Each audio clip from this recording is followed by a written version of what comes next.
الشيطان الرجيم بسم الله الرحمن الرحيم رب اشرح لي صدري ويسر لي أمري واحلل عقدة من لساني يفقه قولي واجعل لي وزيرا من أهلي ربي يسر ولا تعسر وتمم بالخير وبك نستعين يا فتاح ربي زدني علما ربي هب لي حكما وألحقني بالصالحين ربنا آتنا في الدنيا حسنة وفي الآخرة حسنة وقنا عذاب النار آمين يا أرحم الراحمين.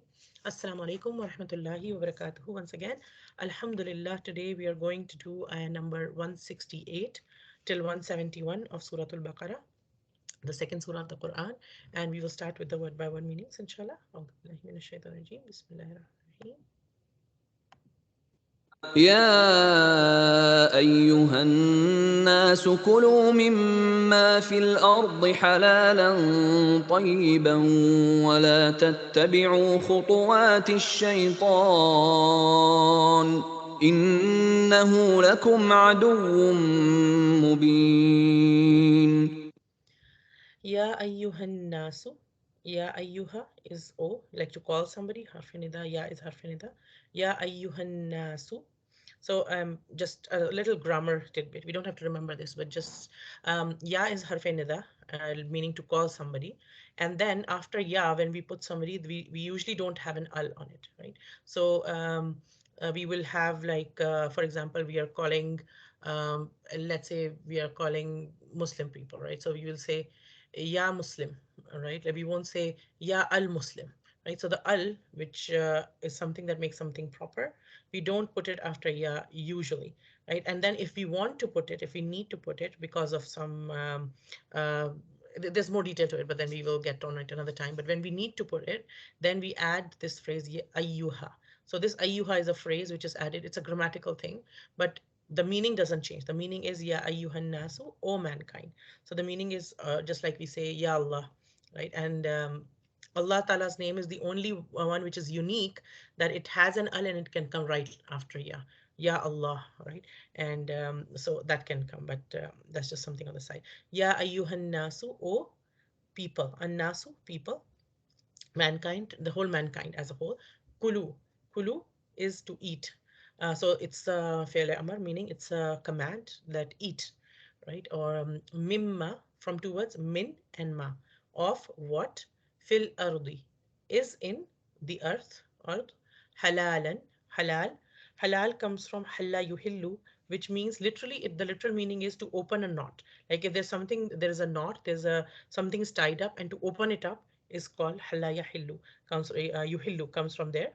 So halal, in the meaning of halal in that sense, is something from which the prohibition has been removed, the knot has been opened up, that has been made permissible, right? So halalan tayyiba, halal, something which is lawful, something which has been permissible, for something which is allowed, something which has been made permissible by Allah subhanahu wa ta'ala. Halalan tayyiban. Tayyib is something which is clean, which is good, right? Something that is like the on the outside something's clean and something's pure, and something that when we look at it, we feel like having it. It's like something that's pleasing to the eye, pleasing to the flavor, pleasing to the taste. So something that you want to eat, right? Something, not something that's decaying and something like that. So that's what's meaning by tayyib. Tayyib means something good, something nice, something clean, something which is pleasing to the eye, that we feel like eating. So together, halal and tayyiban would mean something that is externally as well as internally free from any kind of dirt or filth, or something which is clean and pure in both ways, in physical means as well, and in terms of spiritual means of it as well. Wala, and do not. Tattabi'u. Tabi'a is to follow. Tattabi'u, that to follow. Wala tattabi'u, and do not follow. It's a negative command, meaning do not do this, right? So wala tattabi'u, and do not follow khutuwati. Khutuwat means footsteps, and literally the word khutuwat comes from kha, ta, and waw, which means, the literal meaning is a distance between two steps, right? And the distance between two steps, when you do a plural of that, lot of distances between two steps, what does it mean? It means the path. Like when you were walking and you put together distance between different steps, then it makes a whole path. So wala tattabi'u khutuwat ash-shaytan, and do not follow the footsteps or do not follow the path of, or do not follow the footsteps of ash-shaytan. Um, Innahu, indeed he is going back here to the shaitan. That innahu, indeed he, there is no doubt. Don't you fall into any doubt. He is definitely lakum. Again, there is an added emphasis on it. Lakum is to you. Aduun mubin. Aduun is an enemy.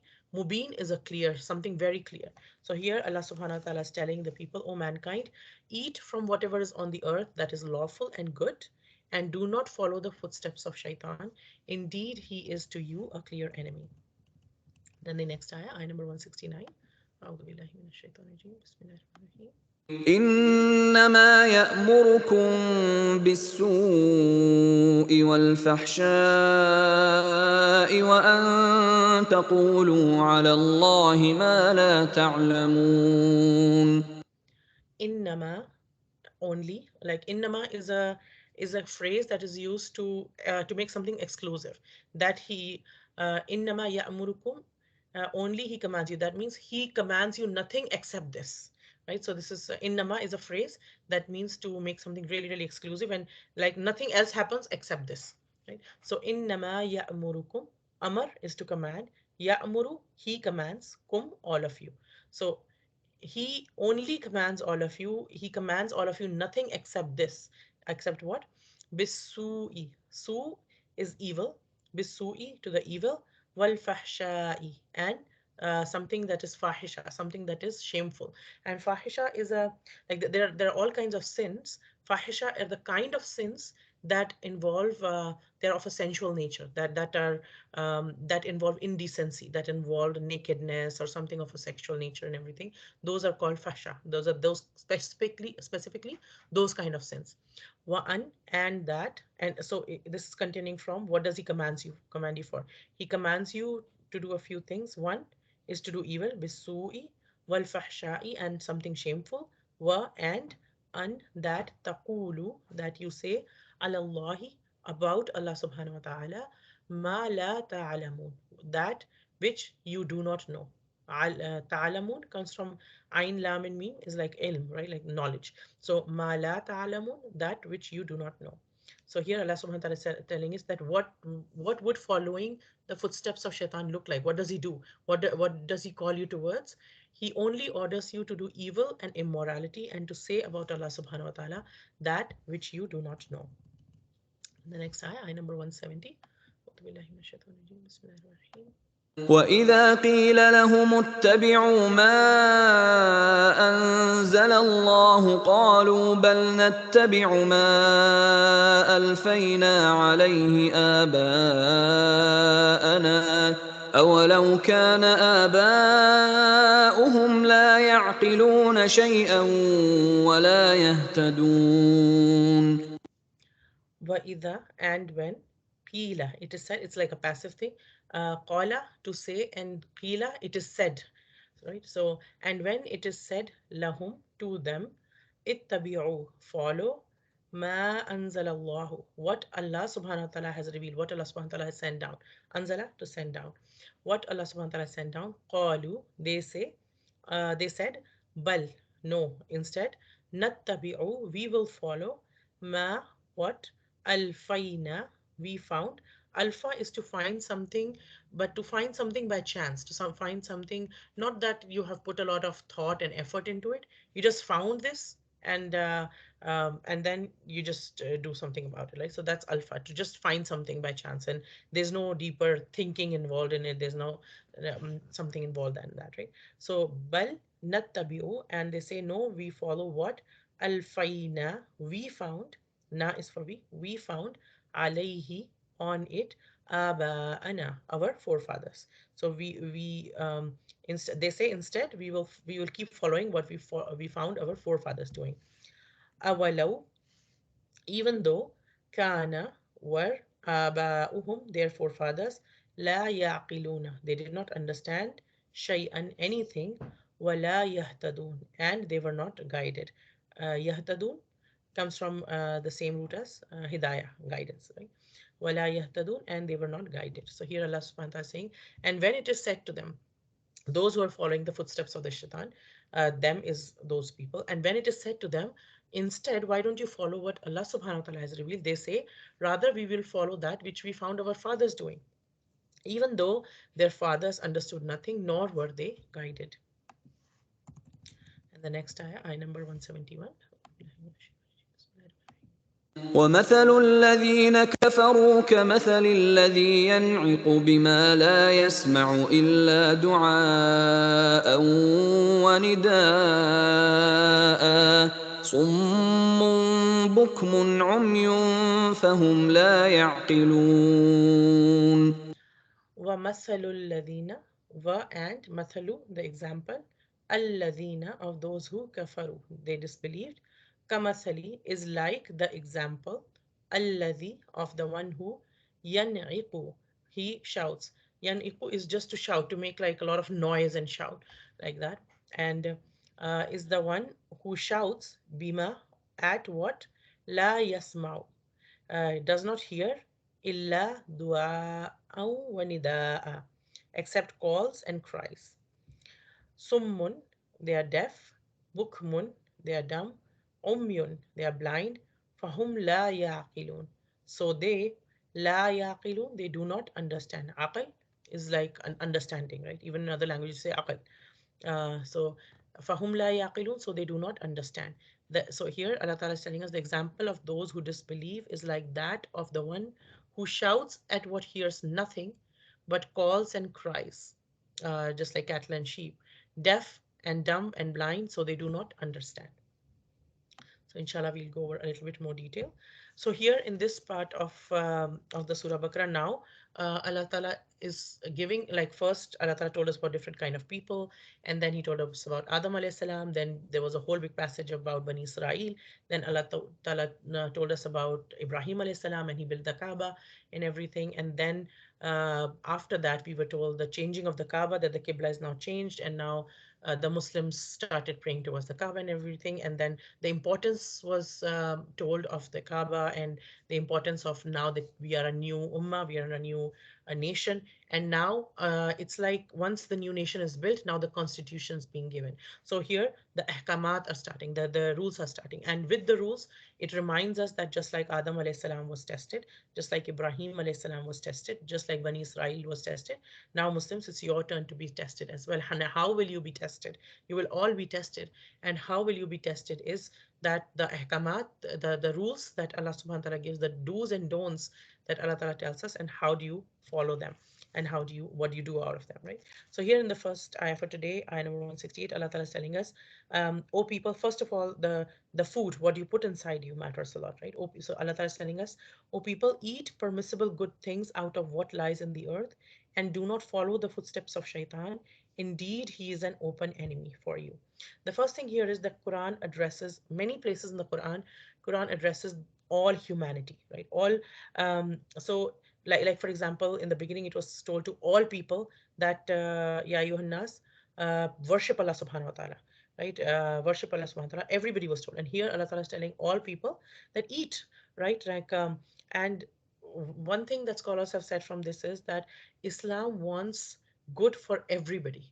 Like Islam does not want wrong for anybody, right? And we can't just have some resources and say this is for us only.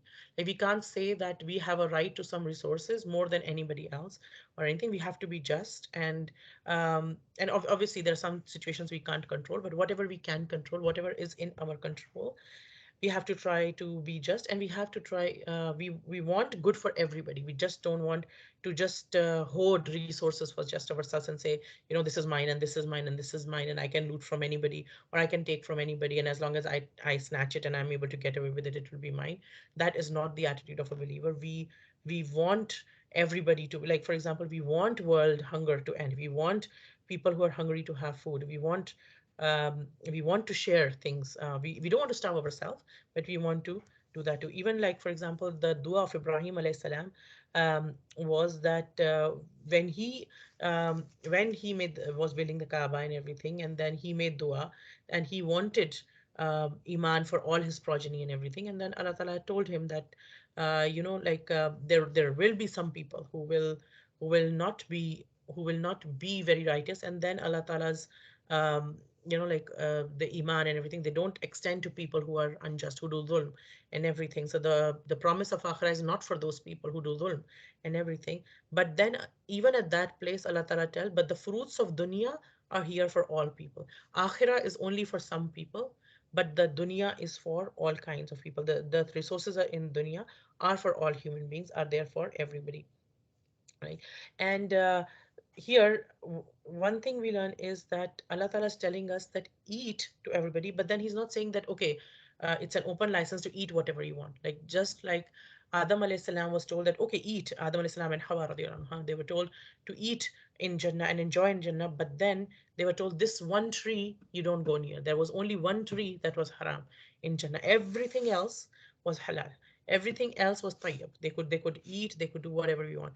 Here on the and but that was like a simulation test, we can think, like for us, like before a pilot goes to a real flight, there is like a simulation test that they go through, and a lot of practices that they go through. When a doctor is before a doctor actually practices on a live patient and does surgery, there's a lot of simulation that is done. There's a lot of like either they do a lot of practice on either the corpses or on dummies and everything, and then they are ready for that, right? So we can think of it like that, that Allah Ta'ala showed us through the story of Adam alayhi salam, and to have Adam alayhi salam live through that, he showed us that there what the nature of the tests, that there will be things available to us which are both halal and which are not halal, and then what do you do out of it, right? So Allah Ta'ala is telling us in this world now, what your test is, O Muslims, that eat, but eat of what is in the earth from lawful and good. First of all, don't eat everything.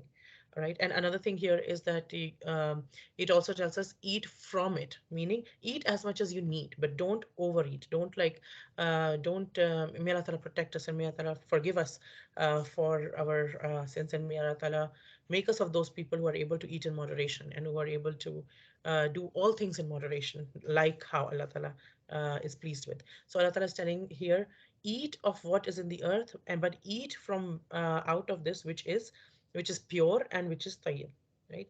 Um, so one another thing is that such Allah subhanahu one thing is, if we just think about this, Allah Ta'ala is so loving to his people that he's saying, okay, all of this is there and now eat.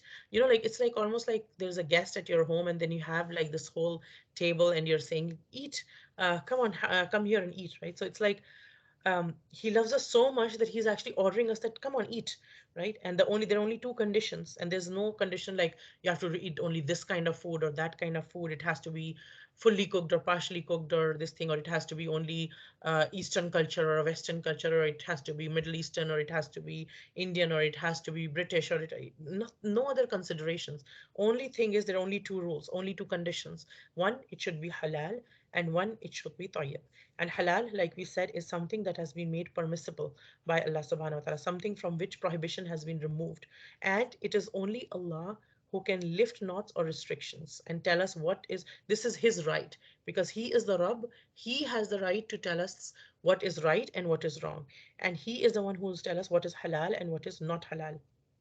Right? So we have to look at the guidance from Allah subhanahu wa ta'ala. We cannot just create it on our own.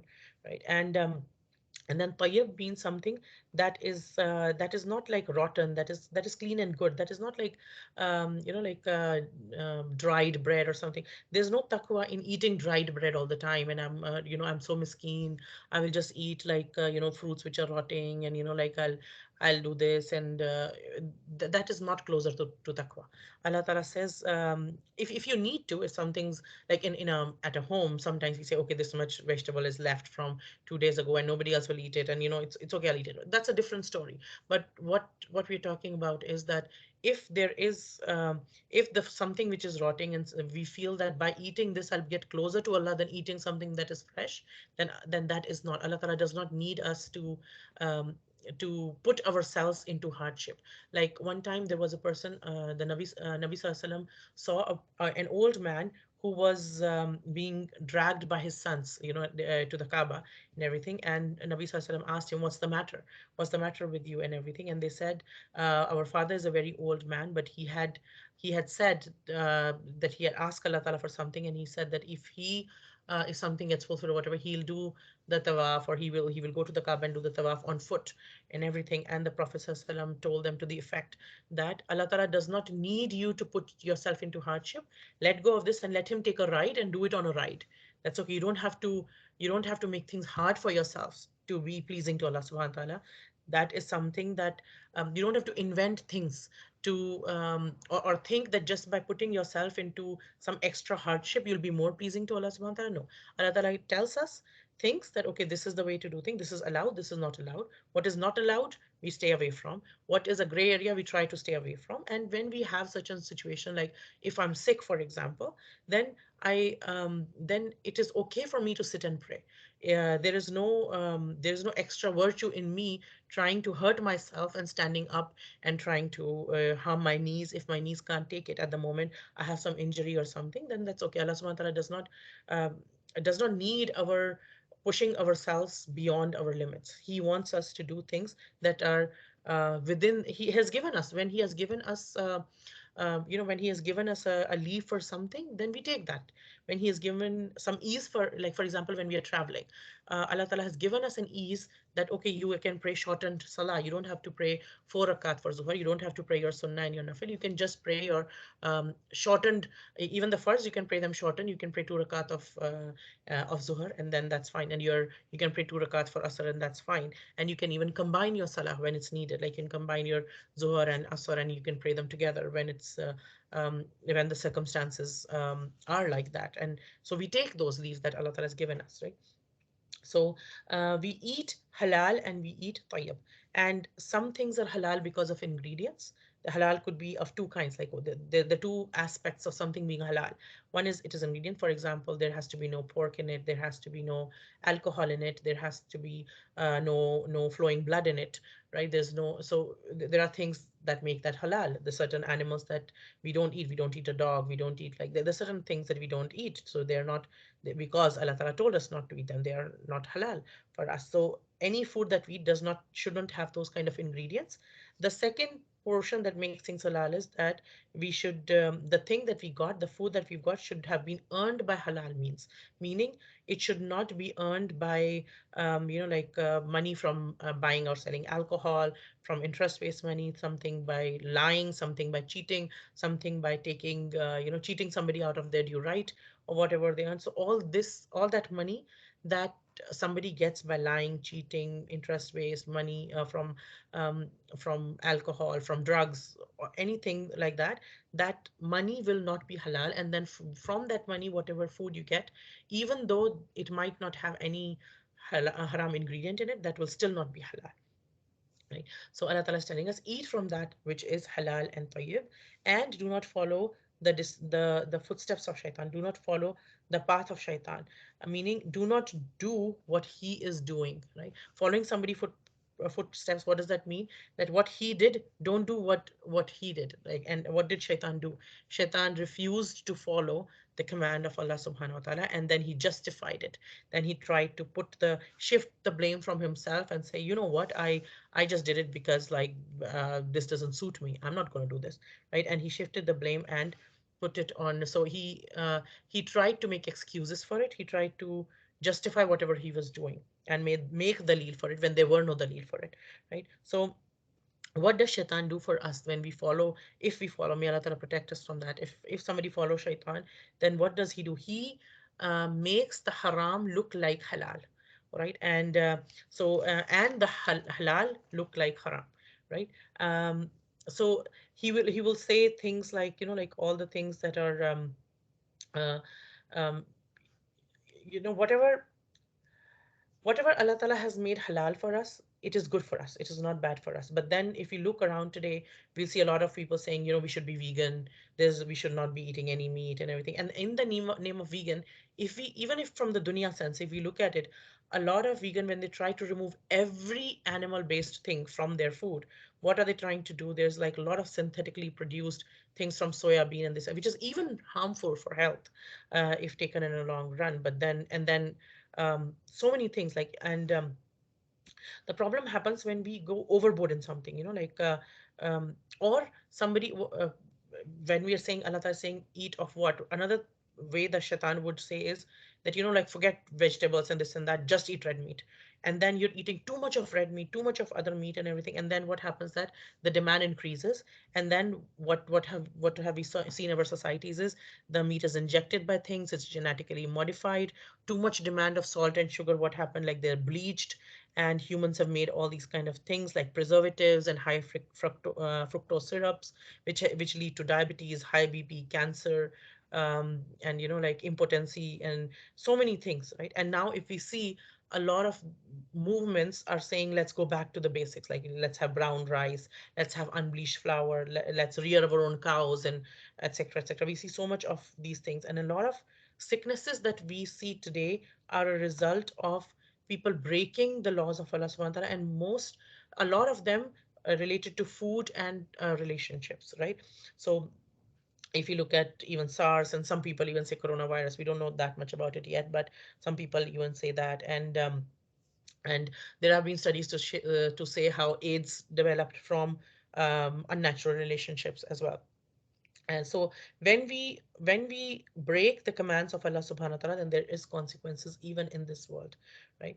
Alhamdulillah that Allah ta'ala has made us Muslims, and He has taught us even basic things like how to eat and what to eat and what not to eat, right? And so at other places today, we also see people eating things like, if we just listen to that, it feels like, ew, yuck, right? Like something like that. So we see some people are eating snakes, and some people are eating bats, and some people are eating all insects and this and that. Like, even, uh, yes, if there is a necessity, if somebody's stuck in a, like, there's a person who is in the army and they're stuck in a jungle and they have no food and everything, and they might need to eat things that normally we wouldn't eat. Like, for example, one of our friends, he is in army, and then they said in their training, they're told that if something happens and they're struck in a jungle, they are by themselves, and they have to survive until, and keep moving until they find their camp or other places. Then they're told how to survive, and sometimes they will have to eat insects because they have very high protein, and that will keep them alive. The thing, so in those extreme situations, it will become allowed, and everything. But then something that, as a human, naturally our fitra says no, and then just to make it halal on yourself is not correct, and that's following the footsteps of shaitan. That's what shaitan, um, like, that's what shaitan calls people towards, right? And today, if you look around us, haram is so easily available, and for getting things halal, we have to, those who are bothered about halal, we have to make so much effort. We have to go to groceries, and even in cheeses, we are like, oh my god, this cheese contains this as well, like this yogurt contains something as well, like anything that we buy now, the yeah, literally, like, anything that we couldn't think before could be there could be haram ingredients in them. Haram ingredients are being put in everything. So a believer has to make all this extra effort to try to find this food that he can eat. They have to make certain effort about all of this, and um, that obviously there is extra reward in all of that, because when we are going, we are reading all the labels, we are making sure this doesn't have this ingredient, this doesn't, the puff pastry sheets that we buy, they don't have lard in them, the yogurt that we buy doesn't have gelatin in it, the cheese that we buy doesn't have all these ingredients in it. So we have to make all this extra effort, and that is, of course, rewarded by Allah subhanahu wa ta'ala. And what it also, why is it so important, this food? Because if you think about it, let's say there's a utensil in which I'm going to put my food, or something in it, something I'm going to put something in it. Now, if there is some like the utensil is not clean and there's already some smell in it, then anything that I put in it will also not stay clean, right? And food, when we eat something, the molecules of it, things from it, go into every part of our body. Our body gets energy from the food that we eat. At cellular level, everything goes there. If we are eating haram, if we are eating things that are not halal, then how would our mind and heart feel connected, or feel like more attracted to things that Allah likes? When we are eating only things that Allah likes, then we will feel more inclined towards what Allah likes as well, right? So for example, when we see somebody who is used to eating haram, we will see that even if they used to be somebody who were close to Allah subhanahu wa ta'ala, slowly they'll try to move away. May Allah ta'ala protect. A'udhu billah, a'udhu billah. May Allah ta'ala protect us from that.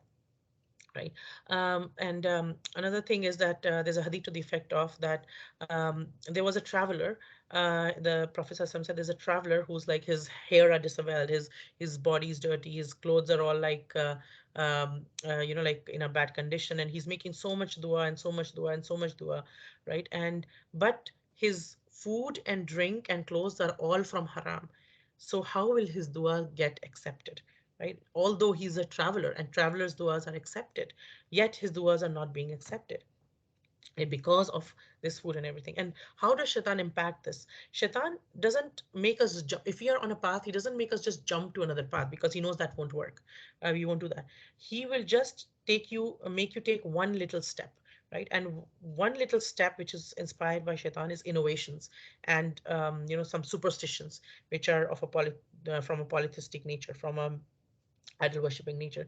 And he opens just one door to bad and other doors open too. So for example, somebody starts, let's say, taking something haram like alcohol, somebody starts drinking, slowly he won't stop at just drinking. Slowly, as drinking gets, it will just be like, first he doesn't drink, he'll just say, he's just sitting with people who are drinking and he's just taking his coke, or a pop, any kind of a pop he's taking.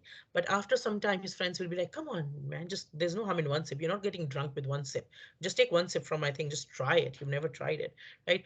He will sit with those people often. Then what will happen, sitting with people who are engaged with haram often, what does happen, it sensitizes your heart against haram, right? You feel like, yeah, it's okay, everybody's doing it, what's the harm in just one sip? Then he'll take one sip, then another day he'll take more, then slowly he'll start taking glass, slowly he will get more and more into alcohol.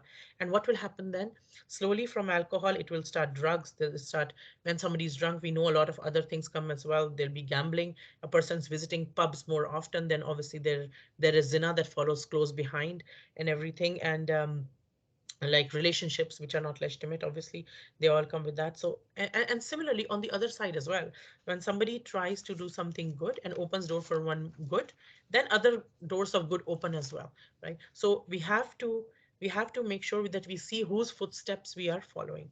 And even like um we shouldn't try to justify to ourselves. That is also from shaitan, that he you do something which you know is not right, and if you're feeling that little tinge of guilt in you, and that guilt is a blessing from Allah subhanahu wa ta'ala, that guilt means do istighfar, turn to Allah subhanahu wa ta'ala, correct whatever you can correct, whatever is in your control, correct that. There's something not in your control, but if you even if you can't correct it, keep making istighfar from Allah subhanahu wa ta'ala, keep asking Allah subhanahu wa ta'ala to take you out of that situation, to make you do good and everything. And that's a good place to be, rather than to not to have, because guilt is uncomfortable.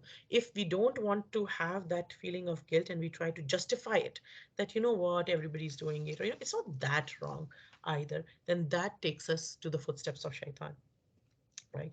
And another thing is shaitan takes us step by step. So we should understand, we should make efforts to understand the tricks of shaitan. And there's several books available. Like for example, one book is The Devil's Deception, which is a very um, a a book recommended by many scholars, that we should learn how shaitan tricks people so that we can protect ourselves. And another thing is, to protect ourselves from shaitan, we cannot protect ourselves. We cannot even see him or get rid of him or kill him. So the only solution, the only way to protect ourselves from shaitan, who is our clear enemy, who wants bad for us, who does not want any good from us, is to seek the protection from Allah subhanahu wa ta'ala. And that's why du'as of protection are so, so important. Like we need to make these du'as a lot. The du'as for protection against shaitan.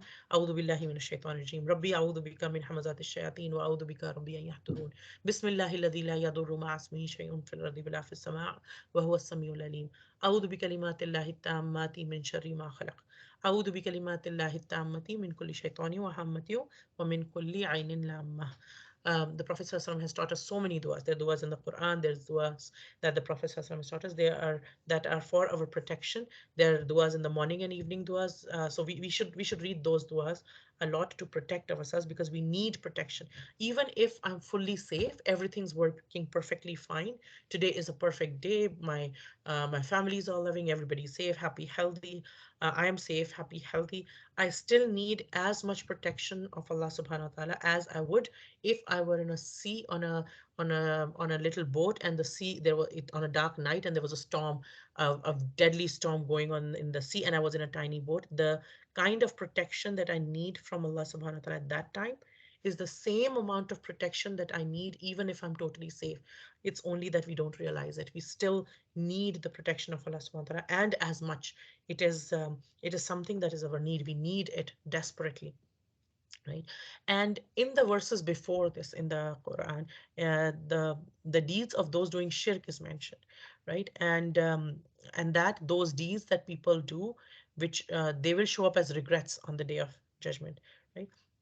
So Quran first deals with the distortions and innovations that people who worshipped idols they had introduced in the concept of Tawheed, and then it refutes the innovations of the people of book as well. Like there are innovations that people who do worship idols do, and there are also innovations that people of the book have done. They have made some changes. Like for example, the Christians of today, they have raised the status of Isa alayhi salam to more than a prophet and made him the son of God, a'udhu billah, or God himself, a'udhu billah, right? So, and or there are other innovations. They make changes, like for example, the Jewish community, they would regard anything that a rabbi says is equal to the word of God.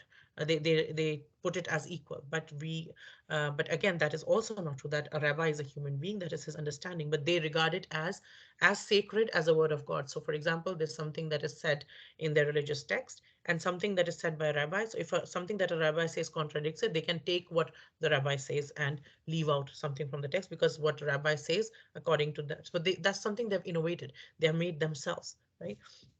And the also the superstitions that all these different groups of people have made, and even many Muslims today, may Allah Ta'ala protect us and forgive us, which do not have any legal sanction or authority by divine law. They've just declared certain things as lawful or unlawful based on what they want or desire, or any prejudices that they have, right? So Allah Ta'ala is telling us that this right to make something halal or haram, what is lawful and what is forbidden, this is the right of Allah subhanahu wa ta'ala alone, right?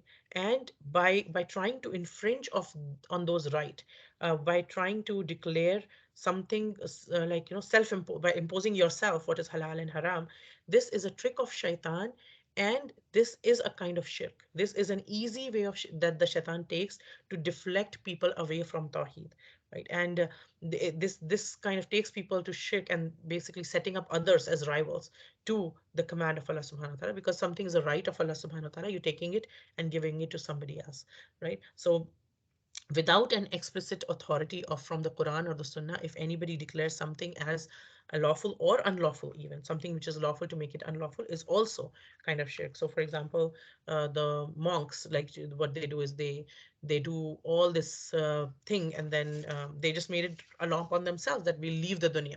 Allah Taala never asked anybody to leave the dunya, right? So, and then Allah Taala tells us in the next ayah that he only orders you, this shaitan, understand the trick of shaitan, that he only orders you to evil and immorality. First he starts with making the halal haram. Like for example, a lot of couples, may Allah Ta'ala again guide us and keep us protected. There will be people who are We will find people around us who are too much into immorality and sexuality, and they would flirt with any next person that they meet, and they're not bothered about like that I should not be uh, talking or joking of a sexual nature to people who are not my like this is not my spouse. I should only be, there's some things that are only permissible with a spouse, and I cannot like hold hands or like just hug or have any kind of even if it doesn't go to the level of a intimate relationship, even then Allah Ta'ala told us don't even go near zina, right? So there are people who find nothing wrong with that. on the other extreme, we have people, what they will do is um, we find a lot of people who are feel uncomfortable in being intimate with their own spouse, with their own husband and wife, because they feel, oh, this is, it's like I feel it's not it's not clean, or it's not, they feel a bit dirty there. But what happens is that's also a trick of shaitan, because say, for example, there's a wife who does not give the rights of her husband, the rights of intimacy of her husband.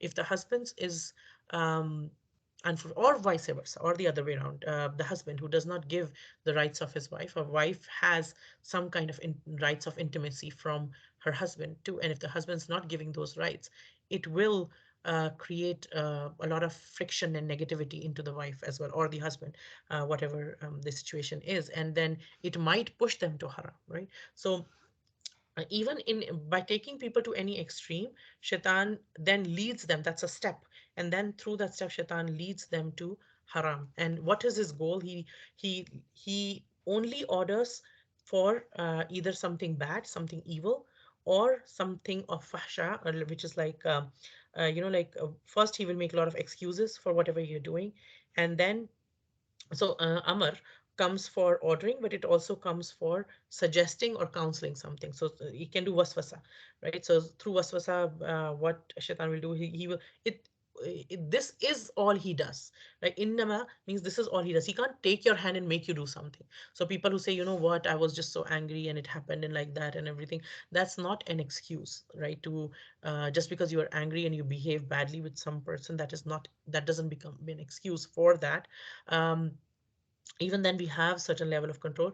There is shaitan who does waswasa, but then that's all he can do. He cannot make our hand go and break something, right? That is something that we let our hands do, right? So we have to fight against the waswasa. And what he does is he is a clear enemy in the sense that he will he will order towards su means all kinds of bad in a broader sense. It means like anything, lying, cheating, being rude to somebody, being insensitive to somebody, trying to steal somebody something, or uh, like creating friction between family members and creating misunderstandings between people, backbiting, taking something and exaggerating and telling to somebody else, and this and that, like, so creating all kinds of facade, any kind of bad, small or big, it is all included in su. And fahsha is like big sins, especially related to zina, like open which is something which is obvious and clear. And every that kind of bad which has crossed the limits, that's way more than you can like, that's too much, literally. And Quran uses fahsha for three kinds of things usually. One is for adultery, which is relationship, an intimate relationship with somebody other than your legally wed person, um, husband or wife. And it uses it for sodomy, which is to have a uh, to do the intimate act either with an animal, or oral or anal.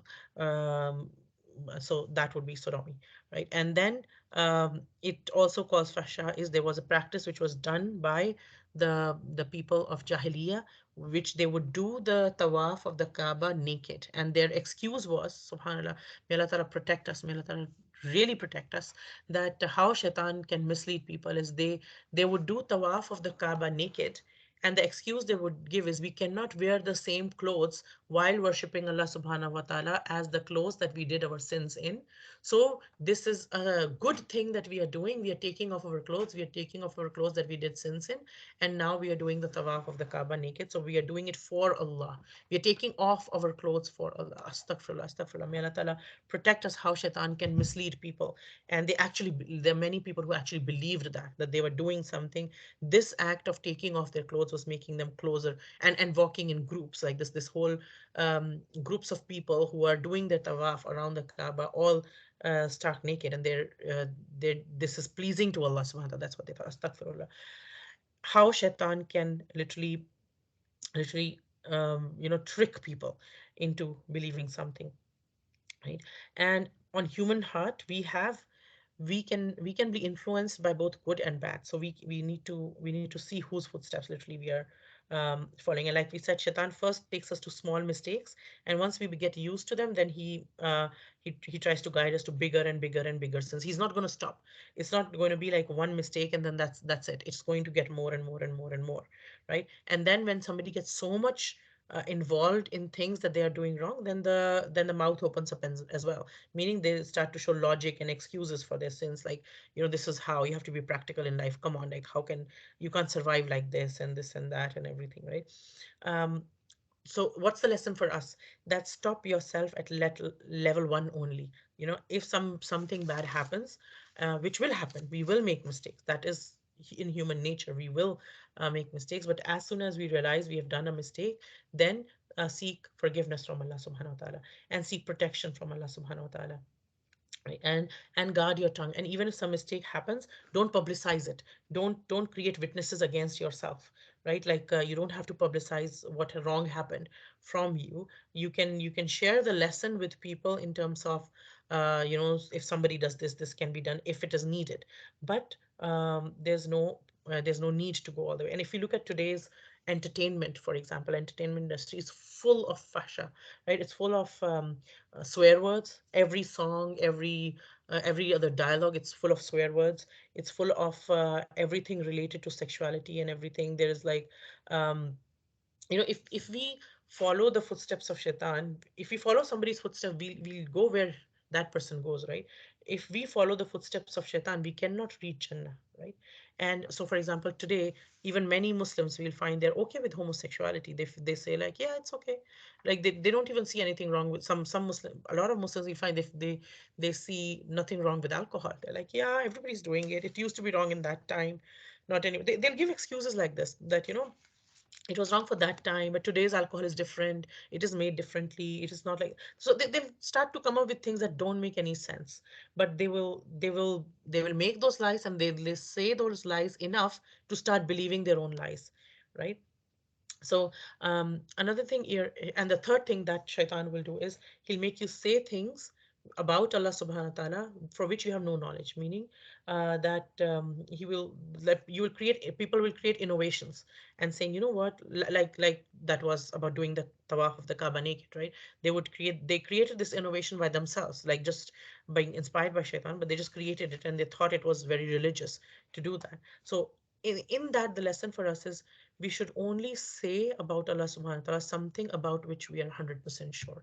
If I'm not 100% sure about something, if I'm even 90% sure about something, and I'm like, maybe sort of, it might not be correct what I'm going to say, then I should say, I don't know. If somebody asks me a question and I'm not 100% sure, even if I'm 99% sure, I should say, you know what, I'll get back to you. And I should reconfirm and should recheck, and we should make sure, we should guard our tongue to say only that which is correct, which we know is correct. And yes, even after that, if mistakes happen, then it's a mistake. Like, we tried our best and we thought it was correct and we said that, but then if something was a genuine mistake, then it's different. But don't be careless in that if I know something sort of, I just say it, just so that I want to look, and people to look at me as somebody who has a lot of knowledge. No, that is not correct. If I'm not sure of something, there's no shyness in admitting that I don't know everything. There's only Allah who knows everything. So it's nothing, it's not putting me down, or if it's not taking my value away by saying that I don't know anything, that I'm a human, and this is something that is common to all human beings, right? And another thing here is that, noting here is that there is a lot of difference between the commandments of Allah subhanahu wa ta'ala and what shaitan calls us to do, right? So Allah subhanahu wa ta'ala has made things lawful, and the things that Allah has made lawful, which we saw in previous ayah, are halal and tayyib, meaning the things that Allah ta'ala has made lawful, they are pure, they're pleasant, they're moderate, they're wholesome, they are morally and spiritually invigorating in both form and shape, right? And um, shaitan, on the other hand, the things that shaitan calls us towards are, shaitan is himself cursed, and he calls us towards things which are harmful for our soul, which are which have devastating results on our human morals as well. Something that leads to corruption in the society. Something that, that's not even in, that even our nature will tell us, no, this is not right. And no sensible and decent being can easily confuse them. The only reason why people confuse them is when they fall into the traps of shaitan, and when they give into sin often, and then they try to justify what they are doing. Right? And then in the next ayah, Allah Ta'ala tells us that when it is said to them, when these people who are into sins a lot, and they're into sins too much, that they took a few steps towards shaitan, they followed him, they went far off, following him, and they went far off, and now they're justifying the path. Instead of turning back, now they're like, you know what? There's some good in this path as well, and they're trying to justify all of that and everything. Then when it is said to them, and then when somebody comes to them and says, you know what, don't do what you're doing, rather follow what Allah has revealed instead, they will say, um, no, no, no, no, no. Our fathers have been doing that. So many of our generations, my parents did that, their parents, my grandparents. You say all of them were wrong? All of them were wrong, and only you are correct now? So rather, they will say, when you say to them that follow what Allah has revealed, they'll say, no, no, we will follow that which we found our fathers doing. Even though Allah Ta'ala is telling us, even though their fathers might not have this understanding, they might not have understood it, they might have not have been guided, still they will keep following that path. Like, like there's a saying that if five people jump in the well, will you also jump in the well? You know it's a well, and you know what's going to happen, but are you going to still jump into it just because so many people did it, right? And what mushrikeen in Makkah used to do was they used to free animals in the name of idols, in the name of family and community traditions. They would have special names for these animals. That what they would do is they would take these certain kind of animals, and they call them, like, for example, um, al-bahira was like a kind of animal. They forbade um, um, that this animal cannot be milked anymore. This is al-bahira.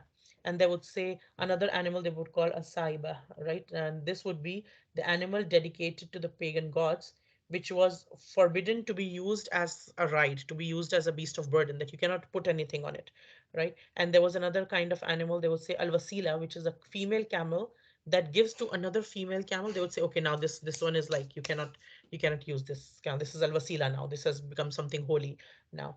And al-ham would be a male camel which impregnated a number of females, after which it was forbidden to make it carry any burdens, or it was dedicated to some false god, right? So there were all these. So these are just a few examples. They had all these practices, all these, um, in the name of the idols, or in the name of the family and community traditions.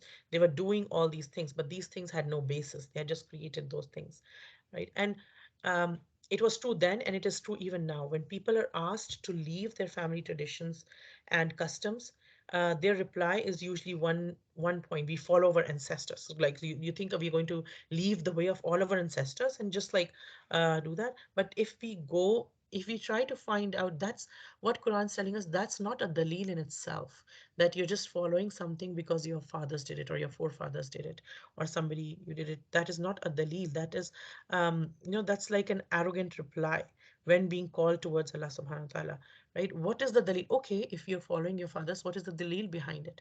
Why are we doing this that we are doing? If there is a sound dalil, then yes, we will follow it. If it is coming from God, then yes, you follow it. But if it is no dalil to it, there is no argument, no authority telling this. There's no Quran, no Sunnah. And for people who are not following Quran and Sunnah, then even then, where is it coming from, right?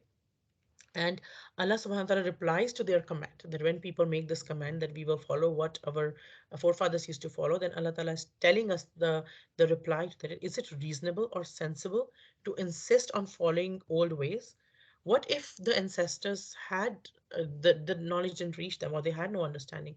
And what if, even if understanding had come to them, they were not guided? Meaning, maybe somebody knowledge didn't come to them, and they were just doing it because that's all they knew.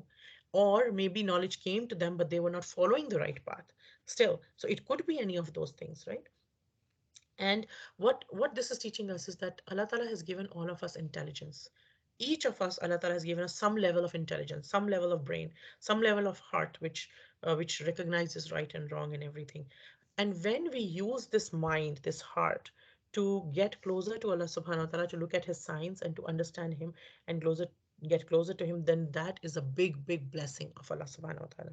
Right? That's a this akal, this mind is a big source of getting to Allah subhanahu wa ta'ala if we use it wisely, right? And we don't follow our ancestors in any dunya matter. So, for example, we don't say things like, in things like, how we have to invest our monies, or what kind of clothes to wear, or what kind of universities to study in, and everything.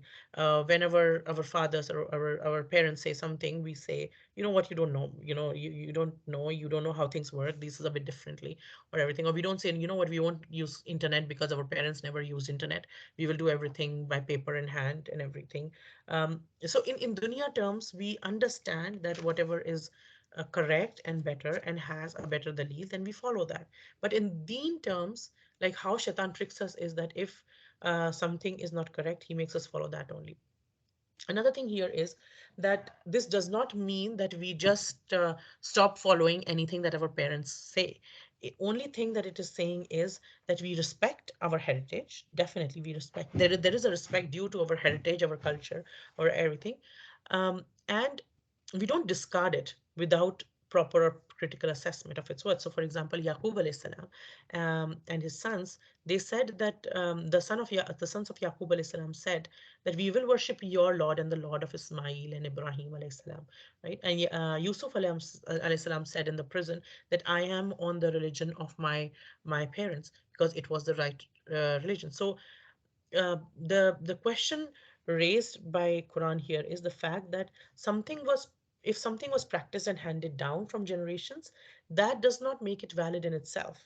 You neither follow it nor discard it based on whether it just came from your previous generations. You analyze it, right? It is important for us to judge and sort a matter critically. Quran calls us to judge and sort a matter critically and rationally with reason. Like look at something, understand something, and you know um, if something is based on human reasoning and opinion, then have an argument to support it, have a proper dalil to support it, right? And if it's something that concerning faith and religion, all the more so it should have a valid sanction and authority. And what's the valid sanction and authority? The Quran and the Sunnah, right? And so even when we are practicing the deen, we should not just blindly follow anybody or anything.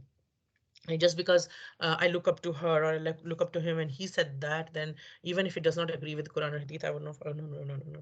Even the major imams whose books of Hadith we follow, and who are the pillars of our studies, even they, when they were passing away, they said, I have done this to the best of my knowledge. I have put all my research and done this to the best of my knowledge. But if any of you finds anything like you see my what I have reported, and on the other hand you find something that is there in Quran and Hadith and they contradict each other, then leave whatever I have said. I've put all this word, then leave whatever I have said and take whatever is there in Quran and Sunnah.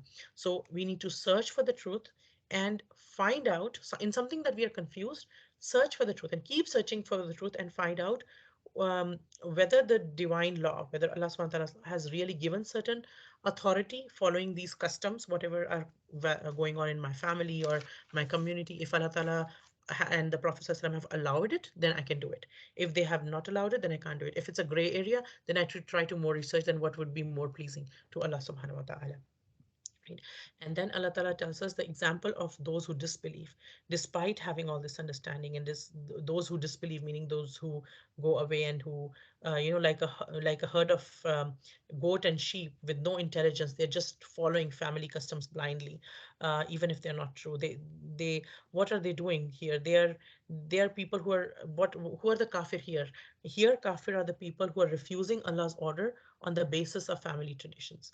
Now, all these the two ways this has been interpreted. One is that these people who disbelieve, what they are doing is they are doing nothing except these sounds and everything which are meaningless. Like there's no meaning, right? They're screaming and shouting and everything, and they don't understand the meaning of this. They're just following something blindly and going ahead, just like a shepherd. When the shepherd calls the goat and the cattle, he makes some sounds. They don't mean anything. He's like makes some sound like this, or he makes some sound like this, and they don't mean anything. And the cattle and the goat and she, they just heard this sound and they just follow, right? And so there are people who don't use their minds and just like animals blindly following something, right? The other meaning here is that they are calling those people who are just following their previous people, and they're just calling on idols or any other innovations. They're calling on those who don't even listen. So they're calling on the entities who are not listening to them. So you can scream and shout whoever you want, however much you want. If the person in front of you is deaf, it's not going to make any difference, right? So these are just empty sounds. And here uh, they are basically, what they're doing is, the example of those who disbelieve is like that one of who is shouting at the one who hears nothing but just calls and cries, like dua and nida. So dua and nida, they're two meanings, and literally the literal meanings of both of them. Dua is something that is with meaning, right? That to put someone in front and then to call, like we make dua to Allah subhanahu wa ta'ala. But here, this is the dua that is being made to other than Allah subhanahu wa ta'ala. Right? But it has a meaning. The words which are said that have meaning, that you're calling on something, that is a dua. Nida, on the other hand, includes the words which are said. It is sounds, basically, any kinds of sounds. It could be sounds that have a meaning, and it could be sounds that have no meaning as well. Right? So just making some sound, and there's no need for someone to be in front or not. Right? So here Allah Ta'ala is teaching us that don't be, first of all, you don't be like deaf, dumb, and blind, and not use your understanding. You open your eyes, open your ears, see, hear, think, right? And speak the right thing, and use your minds, and you will uh, you will reach the guidance of Allah subhanahu wa ta'ala. Also, they don't call on to somebody. Don't call on to those idols who are deaf, dumb, and blind, and like they don't understand. So you keep calling, or some people call on people who have passed away. Some people call on the prophets, on the people who were good people, who were saints of their times, and they're like, you know what, we are going to call them and everything. And they say that they actually say that we are actually worshiping, we're not worshiping these people. They go to the mazar. Even in the Muslim world today, we'll see a lot of people going to graves and places. What they're doing is, they're not, they say, we are not worshiping these people. You don't understand. If you ask them, they say, no, no, no, no, we worship Allah only. But you know what, these people will help us. These people are close to Allah, so they will help us get closer to Allah subhanahu wa ta'ala. Like they've made these excuses. Shaitan has just made these excuses in their head, which are not coming from the Quran. They've just made these things on themselves. Where did Allah tell you to do this? Where did the Prophet sallallahu alaihi wasallam tell you to do this? When did the Sahaba do this? Right? Right. So um, the thing is, to understand the psychology behind it. Why do people say this thing? Because sometimes we are like, okay, but this is so silly. Don't these people get it? And there are many people amongst them who are going to all these graves and putting the chadar or doing this and that, and then saying to this Peer Baba or this and that, that they're asking, they're making dua to them, saying that, I don't have a child, and give me a child, or my child's sick, heal my child, or anything that they want, the job or career, whatever. When they're calling to all these people and they're saying that, they will help me get closer to Allah subhanahu wa ta'ala, then they're calling to somebody who cannot see and who cannot listen to them, right? The psychology behind it is, even though they're so smart people, why are they following into this? Why are they doing this? See, the thing is, they are following in their private lives. They're doing some things that they know are not liked by Allah subhanahu wa ta'ala. And when somebody keeps doing things that Allah subhanahu wa ta'ala doesn't like, and they come to know also of the truth, that okay, these are the things that, okay, you'll have to change in your life. Like, for example, there's a girl who becomes a Muslim, and after some time she learns about the hijab. For some time she struggles with the thought of it, but then she understands totally that, okay, this is the hijab, but then she doesn't want to put it on, right? So she keeps giving excuses and this and that, and she understands it totally, but she doesn't want to put hijab on. And so after some time she will start making these excuses and everything, and then looking for alternate means, right? Similarly, a lot of people who are um, looking at, they don't want, they are involved in certain sins. Maybe they're working with alcohol, maybe anything else. It could be anything. Maybe other people don't even know. They know in their hearts what are the sins they're doing, and they don't want to change them. They don't want to change those lifestyles, those things. Then they start looking for alternate means to get closer to Allah subhanahu wa ta'ala. They're like, can I hold somebody's hand who will take me to Allah subhanahu wa ta'ala? Because I don't want to do the work, because I don't want to change anything for myself.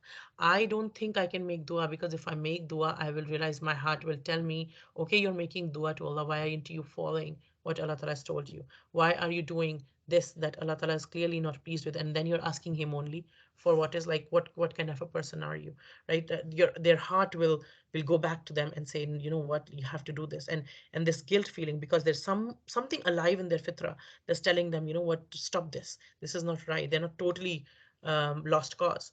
But then what shaitan will convince them of is, you know what, this can't be done. You can't be do this. You know, how can you get closer to Allah subhanahu wa ta'ala? Look for some people who are really good people and everything. And slowly, that's how he puts shirk in. That's how he put shirk in the people at the time of Nuh alayhi salam, right? Like that, the people, the idols they used to worship were of those people who were really close to Allah subhanahu wa ta'ala. But shaitan put things in like people's heart that, you know what, these people are such good people. Why don't you put like a picture or an idol of them in your home so that it can remind you that you should worship Allah subhanahu wa ta'ala? And over the generations, people are like, oh, I saw my father going to that room where this idol is and he would pray there.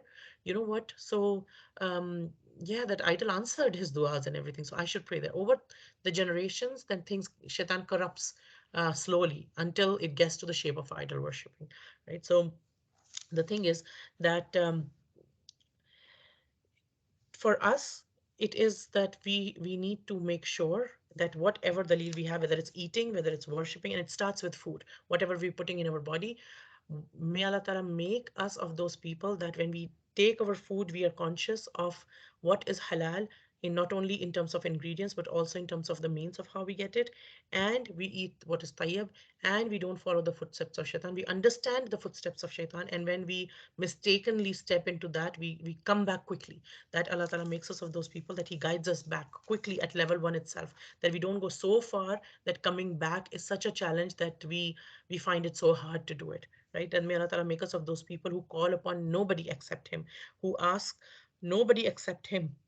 And then through whatever asbab He sends in our way, that we take that, inshallah ta'ala.